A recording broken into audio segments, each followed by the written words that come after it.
Caros irmãos e amigos, paz.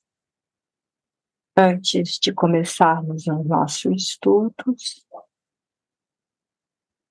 vamos elevar os nossos pensamentos ao Mestre Jesus, nosso irmão maior, nosso amigo que nos inspira, nos auxilia no nosso desenvolvimento para a evolução maior e um dia estarmos em seu seio. Querido Mestre Jesus, querido amigo de todos os momentos, auxilia-nos a uma inspiração perfeita de suas leis, dos seus ensinos, de maneira que podemos praticá-la no nosso dia a dia, crescendo e diminuindo em nós a nossa parte instintiva. Que os sentimentos e a prática do seu amor se faça presente em todos os nossos irmãos presentes neste estudo, que eles possam ser inspirados por sua luz divina, hoje e sempre. Que assim seja. Não julgueis que eu vim trazer a paz à terra. Não vim trazer-lhes a paz, mas a espada. Porque vim separar o homem contra o seu pai e a filha contra a sua mãe, a nora contra a sua sogra, e os inimigos do homem serão os mesmos seus domésticos. Eu vim trazer fogo à terra. E o que eu quero, que quero eu, senão que ele se acenda? Eu, pois, tenho de ser batizado num batismo que tão grande que não é a minha angústia, até que ela se cumpra. Vós cuidais que eu vim trazer a paz na terra? Não vos digo eu, mas a separação, porque de hoje em diante haverá numa mesma casa 5 pessoas divididas, 3 contra 2 e 2 contra 3.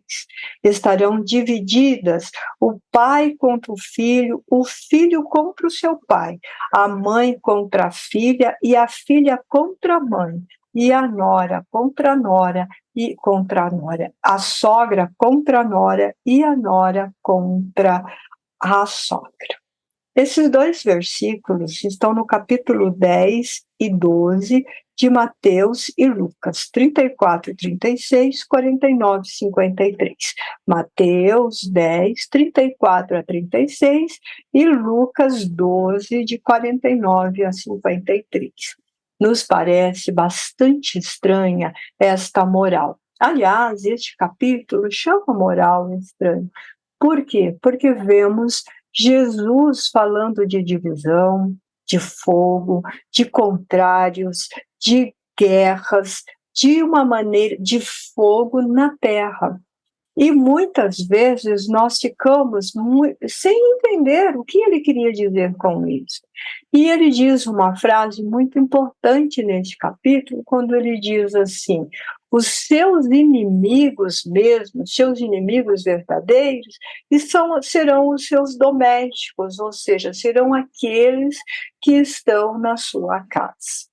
Se nós fizermos um entendimento mais amplo e espiritual deste capítulo, dessa passagem, nós vamos compreender de uma maneira diversificada da época de Jesus.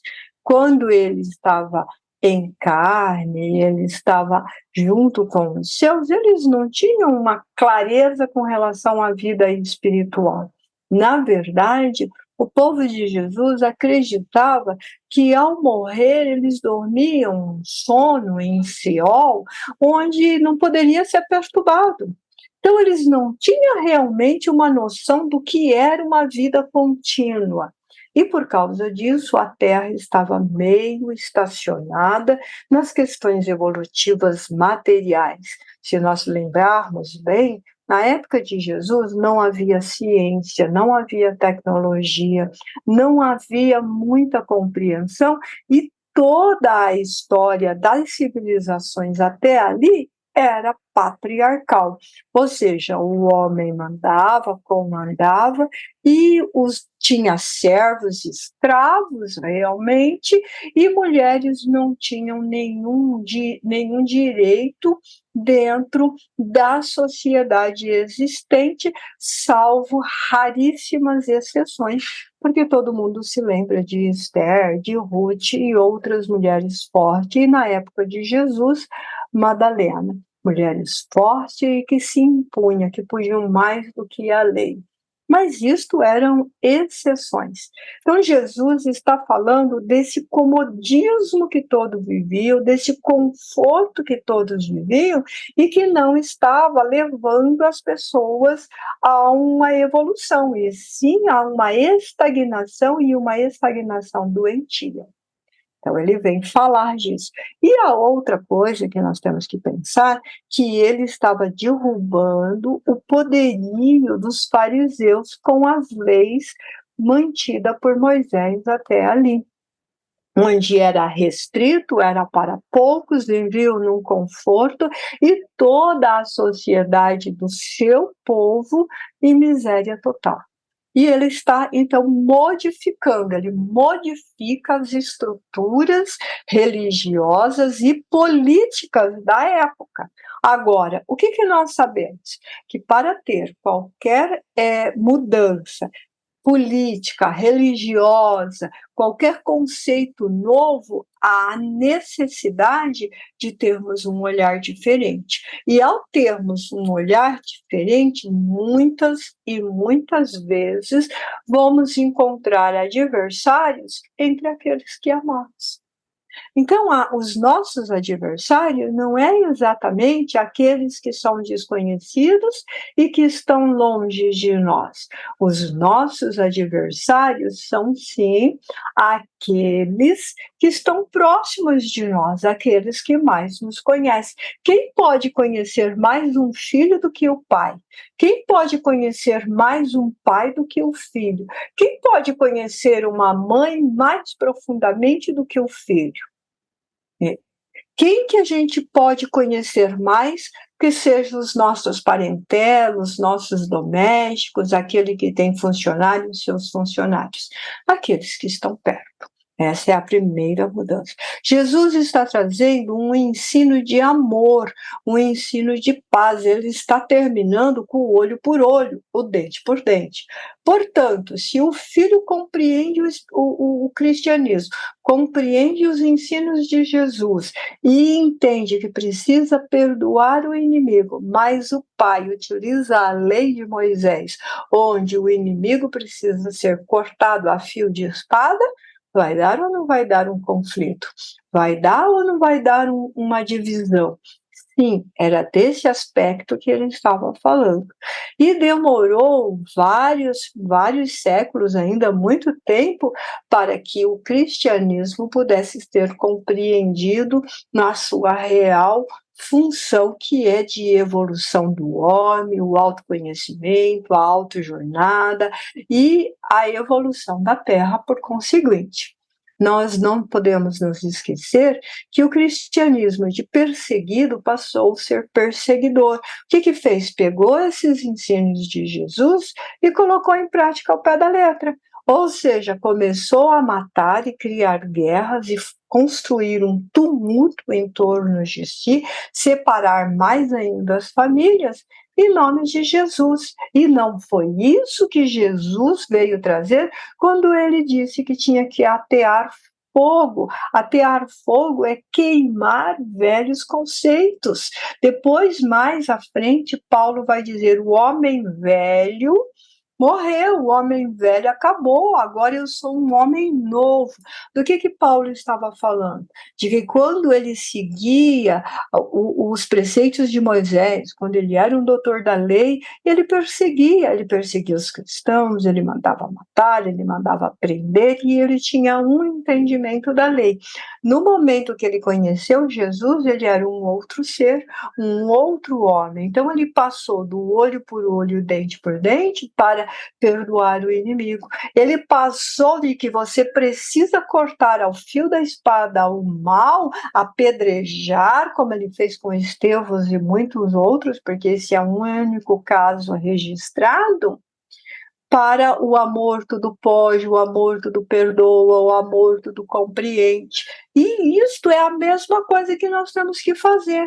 Nós temos que fazer uma análise quando nós falamos assim, eu sou cristão, eu sou discípulo de Jesus. Quando nós falamos isso, nós estamos asseverando de que nós somos um novo ser, que nós não pertencemos mais àquele homem antigo que éramos, que desejávamos a morte, que perseguia o inimigo, que maltratava, que não perdoava, que arrumava briga a fio de espada. Lembrando Jesus que quando Pedro tirou a espada para lutar com os soldados, ele disse para ele embanhar a espada, porque aquele que feria com a espada seria ferido, mostrando para nós que esse fogo, que essa espada, que essa guerra que ele trouxe é moral, é revolucionária, é dentro de nós, é a nossa mudança,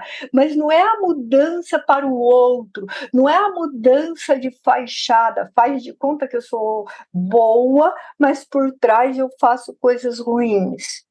Era a mudança real, aquela paz e aquela água viva dele circulando em nós. Então, é dessa moral, é desse fogo permanente, dessa chama que nunca cessa, de renovação e de auto-perdão, que Jesus está falando. Quando o nosso marido, a nossa esposa, o nosso pai, a nossa mãe, os nossos filhos, os nossos domésticos, que está se referindo à nossa parentela, quando eles fazem algo que nos fere, nós devemos pensar que espada que eu vou levantar. A espada da guerra, da perseguição, da vingança, do mal-estar, da incompreensão, ou eu vou levantar a espada do amor, a espada do perdão, a espada do recomeço, de reconciliar, de ensinar e de explicar. Não se pede cabeça de quem não tem. E quando nós compreendemos, e no momento em que nós enchemos a nossa boca para dizer que amamos o Cristo, que Ele faz parte de nossa vida, que Ele é o nosso mestre, é importante que os seus ensinos não sejam informações. Porque se ela for só informações, o que nós estamos fazendo de diferente? Que é uma pergunta que Jesus fez para os seus lá naquele tempo. Porque ele disse assim, os gentios também amam os seus. Os gentios também amam os seus familiares e os seus amigos. O que ele faz de diferente? Não podeis ser gentis. Se segue-me, precisa seguir-me de verdade. Então, quando nós vamos termos essa atitude, quando alguém faz isso conosco, nós temos que pensar com relação a isso. E se nós, além de cristão, além de compreender o Cristo, além de termos estas informações do Cristo, nós temos também a informação do Espiritismo. Então, agrava ainda mais a nossa responsabilidade. Por quê? Porque o Cristo e o Espiritismo não podem ser informações. Informações, quem tem informações são as bibliotecas. Elas estão cheias de informações, elas estão abarrotadas de prateleiras com livros, com informações. Nós precisamos praticar. Então, além de informações, a gente tem que compreender, a gente tem que aceitar e a gente tem que praticar. A única maneira de falarmos que Jesus é o nosso mestre é se nós conseguimos pegar os seus ensinos e praticar. Fora disso, nós temos informações de Jesus. E é dessa espada, dessas pessoas que têm muitas informações, e essas pessoas, muitas vezes nós mesmos, que Jesus está falando que precisa erradicar da terra, porque senão ela não se regenera, senão ela não se modifica. Nós ainda estamos ouvindo grandes rumores de guerras. E Jesus disse que enquanto nós ouvíssemos rumores de guerras, enquanto nós ouvíssemos nações contra as nações, enquanto nós ouvíssemos guerras civis, irmãos contra irmãos, o seu reino ainda não se fazia no mundo. Então, o reino de Jesus, na verdade, ainda não se faz. Nós almejamos, nós desejamos, mas muitas vezes nós queremos que o outro faça por nós. Todos, todos, sem exceções, desejam mudanças. Como a gente aspira à paz na terra, como a gente aspira ao fim da violência, como a gente aspira o fim das doenças, da miséria, da fome, da ignorância, de governos corruptos. Nós desejamos, nós ansiamos por isso, é normal, não é normal, é natural que nós desejamos isso, que nós ansiamos isso. Só que também nós desejamos que o outro faça. Porque a gente sempre coloca assim, é porque o outro não fez, é porque o governo não instituiu, é porque a comunidade não se movimentou, é porque o município, o vereador e não sei o quê. Então o que é isso? Que o outro faz. E não foi isso que Jesus ensinou, principalmente nesse capítulo aqui. Veja, ele dá uma ideia muito clara. Eu terei que passar por um batismo e serei mesmo batizado. E quão grande será a minha angústia. Então, Jesus, ao trazer esse capítulo, ele está dizendo que ele ia ser crucificado. E ele não estava transferindo para outro. E que nós não poderíamos transferir a nossa cruz, aquilo que nós viemos viver, aquilo que nós precisamos viver, para outro. Nós precisamos carregá-la com angústia, com dor, com sofrimento? Não, nunca com sofrimento. O sofrimento, ele é uma coisa nossa, é uma carga a mais, um peso a mais que nós colocamos no nosso jugo. Porque Jesus disse que quem era discípulo dele, que quem seguia ele, tinha um jugo leve, porque o jugo dele era leve. Então, se ele está pesado, se ele tem sofrimento, é nós que colocamos. Dor é natural, porque nós somos pessoas de carne, nós estamos encarnados, a angústia é natural. Jesus está falando da sua angústia, ele está falando da sua dor, mas ele não está dizendo que vai sofrer. Ele não está falando do sofrimento, porque ele não ia transformar isso num sofrimento, mas numa angústia. Então, sim, nós temos dores, sim, nós temos angústia, sim, nós temos provas, sim, nós temos expiações, sim, nós temos domésticos difíceis e adversários que dividem a nossa compreensão. Sim, nós vivemos uma sociedade injusta. Sim, a terra ainda é expiações e provas. Sim, ainda há muito trabalho por fazer. E sim, cada um de nós precisamos fazer. Veja quantos sims.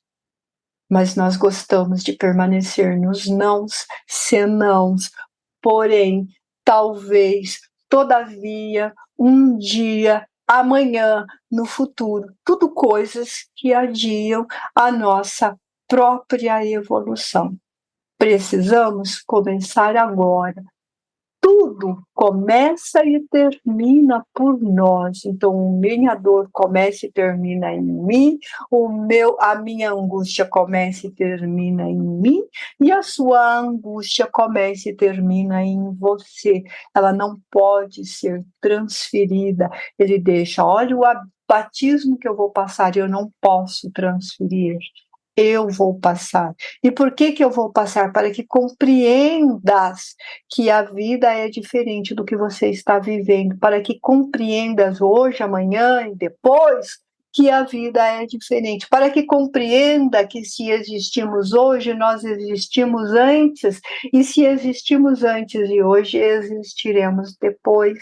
E esse depois precisa ser melhor do que o hoje, porque se ele não for melhor do que o hoje, talvez o nosso, talvez não, com certeza o nosso amanhã será de mais dor e, por conseguinte, com mais angústia. Então, é hoje, nesta oportunidade de encarnado, que nós conseguimos fazer a diferença. Como eu disse, se nós falamos do Cristo e mantemos como informação, nós não estamos modificando em nada, precisamos transformá-la em sabedoria, em conhecimento e colocar em prática. O Espiritismo, idem.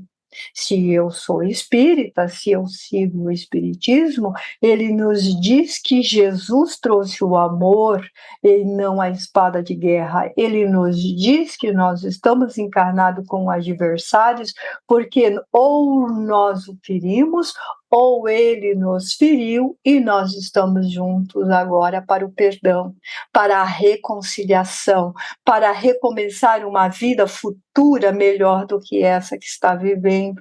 E o Espiritismo nos diz que a cada existência física, a cada etapa que fazemos, é importante que chegamos melhor do que nós viemos. Então, nós encarnamos, é uma experiência na carne, é para experimentar se já conseguimos viver melhor com aquele que, enquanto está a caminho conosco, não é exatamente o nosso amigo. E sim, é com a nossa parentela, é dentro dos nossos familiares, dentro dos nossos domésticos, que eles precisam ficar, e nós precisamos ficar também com eles. Por quê? Porque como é que eu vou reconciliar com o meu adversário, como é que eu vou fazer as pazes com o meu adversário se ele mora em outro país e eu não conheço? Ele precisa estar próximo para que eu possa compreender, aceitar, perdoar e recomeçar. A lei de evolução, no livro, na codificação de Kardec, o livro Céu e Inferno, diz que nós temos o seguinte processo, que a gente erra, comete equívoco e depois a gente se arrepende. E ao se arrepender, a gente parte para a reparação, e ao reparar, a gente parte para o perdão, e ao perdoar, a gente evolui. 5 etapas. Primeiro cometemos um equívoco, depois a gente se arrepende, depois a gente repara, depois a gente perdoa e em seguida a gente evolui. Fica aqui a pergunta desse evangelho: em que lugar dessas etapas que nós estamos? Em que lugar é que nós estamos? Estamos cometendo equívoco? Estamos arrependidos? Estamos reparando? Estamos perdoando? Estamos evoluindo? Fica essa mensagem para pensarmos. O Espiritismo vem iluminar o Evangelho de Jesus, vem trazer a visão espiritual do Evangelho de Jesus. Caros irmãos, muita paz. Que a reflexão deste dia possa nos colocar a caminho com o Mestre Jesus, colocando em prática os seus ensinos. Não podemos chamá-los de mestre e guardar a sua lei, o seu evangelho, a sua boa nova na prateleira da nossa biblioteca. Que o Mestre Jesus, os amigos espirituais, nos envolvam em muita paz e muita luz e muita inspiração, mas também muita coragem para continuar vencendo as nossas dificuldades. Concedei-nos, Senhor, a serenidade para aceitar todas aquelas coisas que não podemos modificar, a sabedoria, ou melhor, a coragem para modificar aquelas que podemos, e a sabedoria para distinguir uma das outras.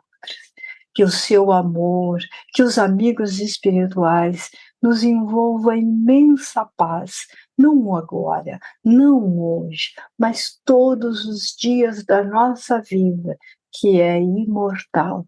E a cada passo que possamos dar, Mestre, que ele seja lado a lado contigo, lado a lado com os amigos espirituais, para que a nossa evolução se faça real e presente em nossa existência. Muita paz a todos.